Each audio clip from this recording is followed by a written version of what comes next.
Well, we've had great games with them. I think in the last 10 games, it's probably 5-5, right? Or something like that. They've always been close games, hard-fought games.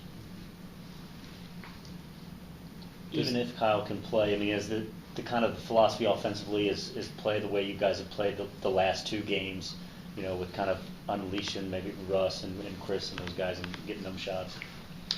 Well, what Kyle does for you, obviously, it helps you rebounding. We're very small without Kyle, but Kyle's always a threat offensively. He's a senior.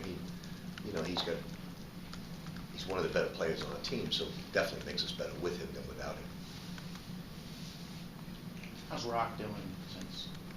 He's in good spirits. We took him out the next night when he found out. We took him out that night. He's in decent spirits. You know, it's not only the injury, but you all could imagine, because I'm sure you've been injured in the past, how long it takes to come back from that injury, the pain that you have to go through to get back. And so, you know, his response was he did it before, he'll do it again. Does the fact that he's out next year change your plans at all for Jared as far as this being his last year with you guys?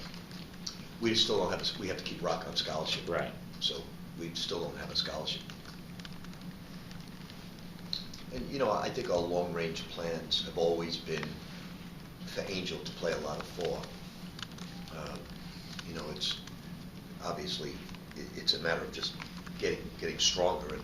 But he's down the road a very good 4 because he's 6'8", he's long, he shoots it, and some of his weaknesses at the 4 spot, once he gains his strength, don't come into play.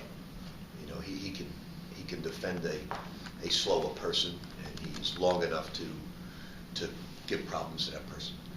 Now that you don't have Rock, do you tell Gorgui anything different, or just play your game? You know, or I mean, him staying out of foul trouble is now more vital than it seems. Gorgui's foul trouble is from inexperience. His fouls aren't good fouls. You know, and every time he's gotten in early foul trouble, he does. If you tell him to be careful, he plays really subpar.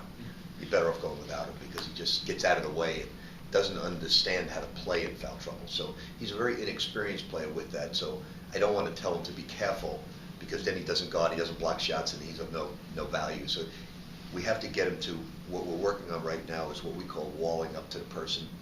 Is, you know, when somebody throws the ball inside, move your feet and just wall up to him. Don't try to block shots on the ball. But his fouls haven't been good fouls. That's the disturbing thing about it. You mentioned earlier this season that some of his fouls could be attributed to the guards not staying in front of their guy. Have they gotten better about that? They have gotten better about that. And, you know, all of his fouls in the last game were not good fouls. They weren't guard related to getting beat off the dribble.